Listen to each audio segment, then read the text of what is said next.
मैं हूं संजय राय और आप देख रहे हैं सत्य न्यूज। आइए आज हम बात करते हैं मारुति नंदन सेवा समिति के द्वारा महावीर मंदिर में 9 जनवरी से 15 जनवरी तक होने वाले हनुमत कथा का उद्घाटन हुआ। अयोध्या धाम से पधारे राष्ट्रीय संत मधुसूदन जी महाराज का प्रवचन हुआ और बहुत स्थलों पर ऐसा मिला भी है कि हनुमान जी सर्वप्रथम वहां पर आते हैं, भगवान की कथा सुनते हैं। और आइए यहीं से हम सभी कथा को प्रारंभ करेंगे। आज हनुमान जी के जन्म के विषय में हम सभी कथा श्रवण करेंगे। उनके जन्म के कई कारण हमारे पुराणों में वर्णन आता है और जो प्रमाणिक कथाएं हैं उसके माध्यम से, पुराणों के माध्यम से, रामायण के माध्यम से हम सभी श्रवण करेंगे।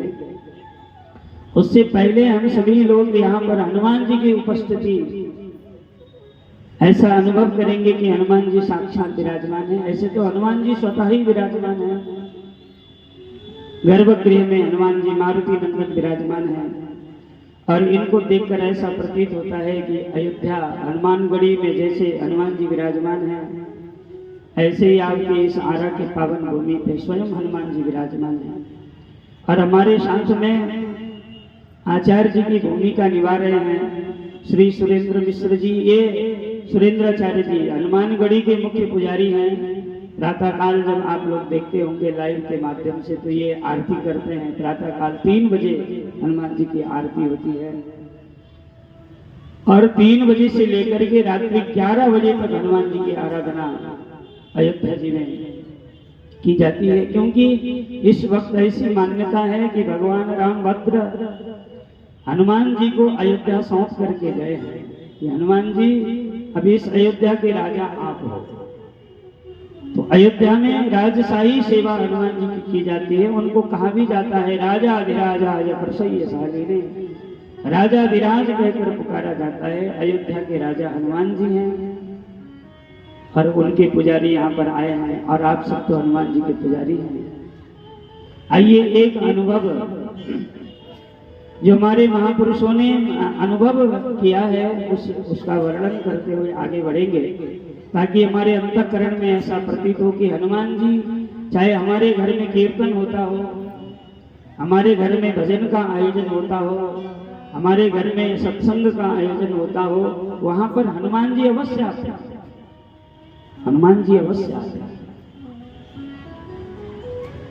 और ये तो कुछ ही वर्ष पहले घटना घटी है। डोंगरे जी महाराज को आप सभी जानते हैं, जब वो कथा में बैठते थे तो हनुमान जी के लिए आसन लगाते थे। हनुमान जी के लिए छोटा सा आसन बिछा करके तब कथा प्रारंभ करते थे कि हनुमान जी यहाँ बैठेंगे और मैं कथा सुनाऊंगा। तो एक दिन किसी ने कहा कि बाबा जी रोज आसन बिछाते हो, क्या हनुमान जी आते हैं यहाँ पर? तो उन्होंने कहा मैं तो अनुभव करता हूँ, रोज हनुमान जी आते हैं, मेरी कथा सुनकर जाते हैं। तो एक दिन भक्त ने बार बार कहा कि प्रभु ऐसा नहीं हो सकता है, आप जो है मिथ्या बोलते हो, हनुमान जी कहाँ आएंगे? तो एक दिन कथा के मध्य में उन संतों को बुलाकर कहा कि जिस आसन को हमने हनुमान जी के लिए बिछाया है वो मुश्किल से आधा किलो 1 किलो वजन का होगा। इस समय हनुमान जी विराजमान है, यदि आपकी इच्छा हो तो इस आसन को उठाकर फेंक दो। महाराज महाशय आए और उस आसन को जब हिलाने लगे तो पूरी ताकत लगा दी, उसको डुला नहीं पाए। फिर दूसरे को बुलाया, वो भी नहीं कर पाए। कई लोग लग गए लेकिन वो आसन को कोई हिला डुला नहीं पाया। तब सबने अनुभव किया कि हनुमान जी यहाँ पर विराजमान है। तो कहीं पर भी हो हनुमान जी महाराज अवश्य विराजमान होते हैं। लोका ही यावत हास्यन्ति तावत हास्यन्ति मे कथा, यत्र यत्र रघुनाथ कीर्तनम तत्र तत्र कृतमस्तकांजलि। ये भी नहीं कि सिर उठा करके खड़े हो, ऐसा नहीं है। कृतमस्तकांजलि, मस्तक झुका करके वहां पर विराजमान होते हैं। एक मैं आपको भक्तमाली कथा सुनाकर आगे बढ़ूंगा ताकि आपके मन में भी श्रद्धा जागृत हो। हमारे भारतवर्ष में अनेक व्यास हुए और एक व्यास जी का नाम था हरि व्यास जी। आप सभी जानते हैं, जिनके माध्यम से हरिभाषित भागवत जी का टीका हुआ है, गीता जी का टीका हुआ है। बहुत बड़े विद्वान थे हरिव्यास जी। तो एक दिन सुंदरकांड की कथा सुना रहे थे और हनुमान जी की पावन उपस्थिति वो जनाते थे कि हनुमान जी विराजमान है। इस भाव से हनुमान जी को लक्ष्य बनाकर सुनाते थे। अशोक वाटिका की कथा सुनाई। जब हनुमान जी अशोक वाटिका में गए तो सीता जी के दुख को देख करके असह्य पीड़ा हुई और हनुमान जी ने देखा कि रावण के पुष्प वाटिका में अनेक प्रकार के पुष्प खिले हुए हैं, सुंदर बाग लगे हैं। स्वयं जो है पवन देव माली का काम कर रहे हैं, इंद्र जो है जल भरी का काम कर रहा है। सारे इंद्र देव आदि देवता उनके दास बने हैं। हनुमान जी ने विचित्र घटना को देखा। फिर हनुमान जी अशोक वाटिका में नजर गई हनुमान जी की। एक रावण का जो सरोवर है, उस सरोवर में सफेद सफेद पुष्प खिले हुए हनुमान जी ने देखा। हनुमान जी आह्लादित हो गए। इस प्रकार की कथा सुना रहे थे। कथा हो गई तो हनुमान जी तो वेश बदलकर कथा सुनने आए थे। कथा हो जाने के बाद व्यास जी के समक्ष गए, मैले कुचेले वस्त्र पहने हुए। व्यास जी के समक्ष गए। व्यास जी, आप कथा बहुत अच्छी सुनाते हो, आपकी वाणी भी बहुत सुमधुर है, कोयल जैसी वाणी में कथा कहते हो, बड़ा अच्छा लगता है। आपकी कथा से हम मंत्र मुग्ध हो जाते हैं, बड़ा अच्छा कहते हो। लेकिन थोड़ा सा विचार करने योग्य बात आपने कही है आज कथा में। जब आपने अशोक वाटिका का प्रसंग कहा महोदय, तो वहां पर आपसे थोड़ी सी त्रुटि हो गई। आपने कहा कि हनुमान जी जब अशोक वाटिका में गए तो रावण के सरोवर में सफेद पुष्प खिले हुए थे। ये बात आपने कथा में कही। व्यास जी ने कहा हाँ, हमने कहा। तो हनुमान जी ने कहा महोदय, यहाँ पर आपने त्रुटि कर दी, यहाँ पर गलत आपने बोला, ये गलत है। दरअसल में अशोक वाटिका में रावण के सरोवर में सफेद पुष्प नहीं अपितु लाल पुष्प खिले हुए थे। आपसे थोड़ी सी गलती हो गई कथा में। व्यास जी ने गौर किया कि व्यास जी ने फिर से ध्यान लगाया।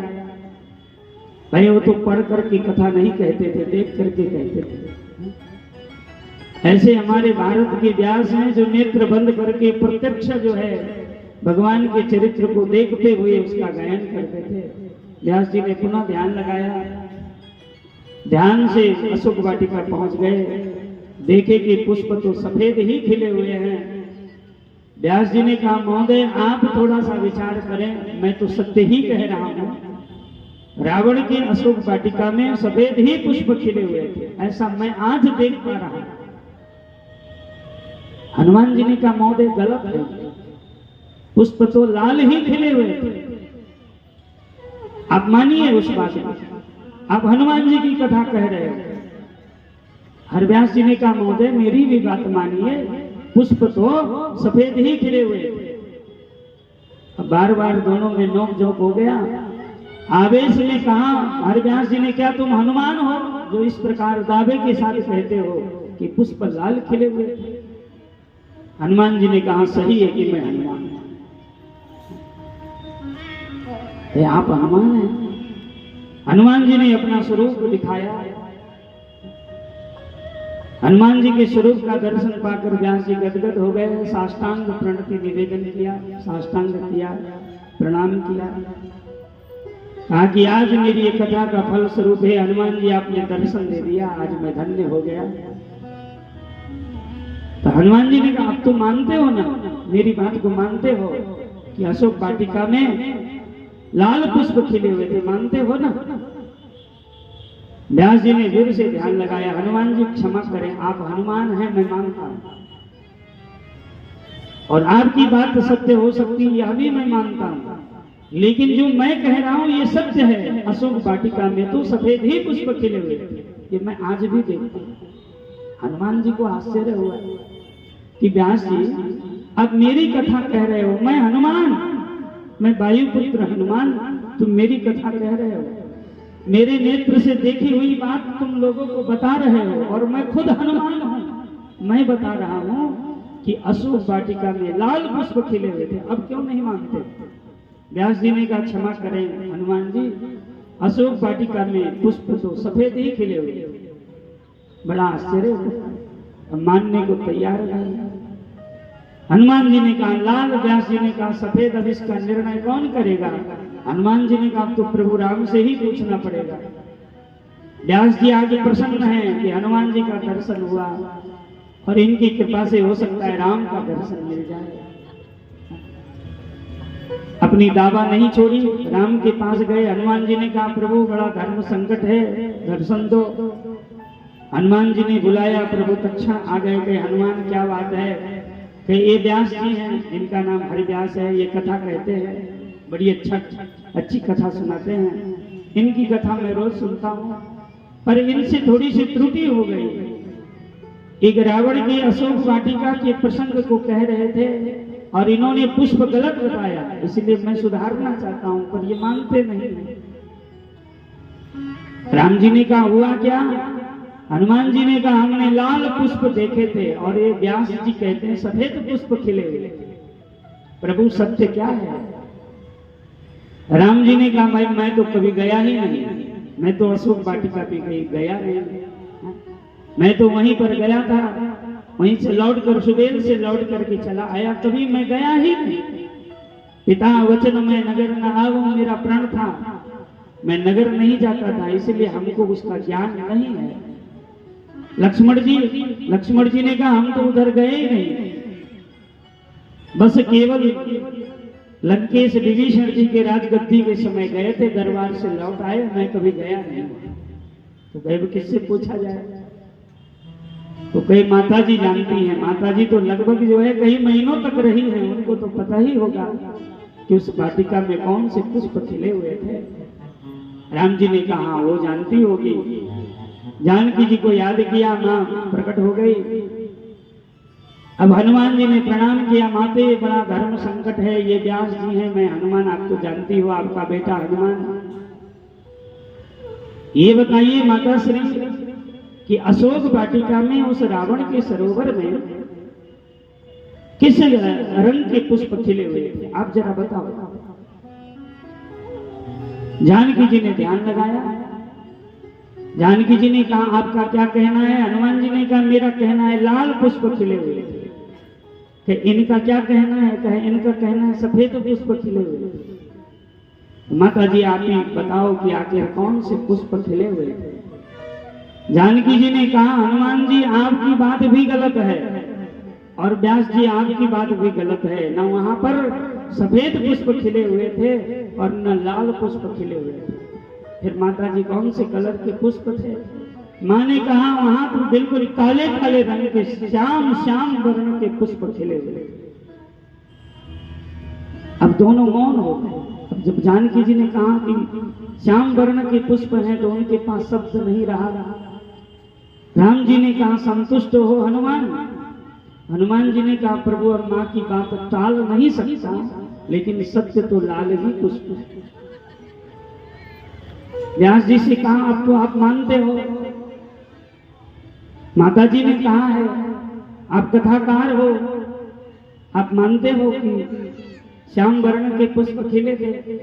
व्यास जी ने कहा मां है, सर्वेश्वरी है, जगत जननी है, इनकी बात माननी पड़ेगी, लेकिन सत्य तो यह है कि पुष्प तो सफेद ही खिले हुए। अब भाई क्या किया जाए? अब तीनों ने राम जी के ऊपर छोड़ दिया, प्रभु आप जो कहोगे वही मानना होगा कि सत्य क्या है। राम जी ने कहा यदि मेरी मानते हो तो जानकी जी कह रही है यह भी सत्य है, हनुमान जी तुम कह रहे हो वह भी सत्य है, और जो ये व्यास जी कहते हैं वह भी सत्य है। हनुमान जी ने कहा प्रभु आप तीनों को संतुष्ट करना चाहते हो, सत्य बताओ। राम जी ने कहा यदि सत्य सुनना चाहते हो तो सीता जी जो आपने देखा वह भी गलत है, और हनुमान जी आपने जो देखा वह भी गलत है, जो ये व्यास जी ने देखा वही सत्य है। पुष्प तो सफेद ही खिले हुए। जानकी जी ने कहा प्रभु क्या बात करते हो, हमने साल भर देखी थी। हनुमान जी ने कहा प्रभु हमने भी लाल देखा था। तब राम जी ने कहा कि देखो हनुमान, जब आप अशोक वाटिका में गए तो रावण बड़ा धमका रहा था, राक्षसियां धमका रही थी, जानकी जी को मैं हाथ खा जाऊंगी, मैं तुम्हारे नाक खा जाऊंगी, कान खा जाऊंगी, और तुम रोष के मारे, क्रोध के मारे तुम्हारे नेत्र लाल लाल हो गए थे, और तुम जिधर देखते थे उधर लाल ही लाल नजर आता था, इसलिए तुमने पुष्प को भी लाल देखा। और जानकी जी आंख मेरे विरह में इतनी तड़पती थी और इतना व्याकुल थी, इतने विरह में आतुर थी,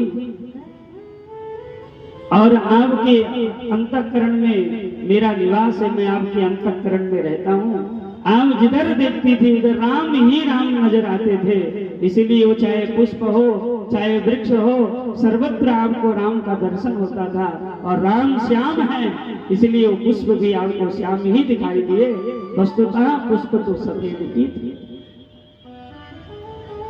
इसी कलयुग की घटना है। इस कलयुग में ये घटना घटी कि हनुमान जी महाराज प्रत्यक्ष रूप से कथा में विराजमान रहते हैं और मस्तक झुका करके।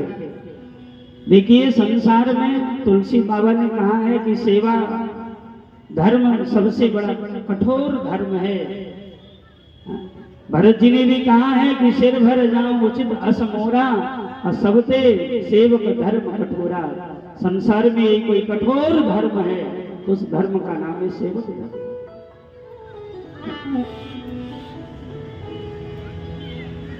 हमारे अर्थ पंचक में वर्णन आता है, भगवान की जब मंत्रार्थ जो राम मंत्र का व्याख्यान की जाती है, अकारार्थो जीव अकारार्थो राम मकारार्थो जीव सकल विधि कैंकर्य निपुण, तो कहते हैं जीवात्मा को यदि वो सेवक धर्म भगवान का दास है तो उस दास को अंग वस्त्र की भांति रहने की आवश्यकता है। जैसे हम अंगोछा को सिर पर भी बांध सकते हैं, यदि उसको चाहे तो अपने गले में भी डाल सकते हैं, और यदि कहीं बैठने की आवश्यकता हो तो उसको कहीं बिछा कर बैठ भी सकते हैं, स्नान करने की आवश्यकता हो तो भिगा भी सकते हैं, सुखा भी सकते हैं, जिस प्रकार उसको हम लगाना चाहे उसे लगा सकते हैं। ऐसे ही सेवक को, तो ये हनुमान जी दासो दासात दास हैं, अपने अस्तित्व जिन्होंने खो दिया। हनुमान जी के नाम लेते ही अभी अभी हमने आपको कहा कि जो भगवान के 12 भक्त हैं, उस 12 भक्त में जो सेवा भाव, जो सेवक धर्म यदि किसी ने निभाया है तो श्री हनुमान जी महाराज ने निभाया।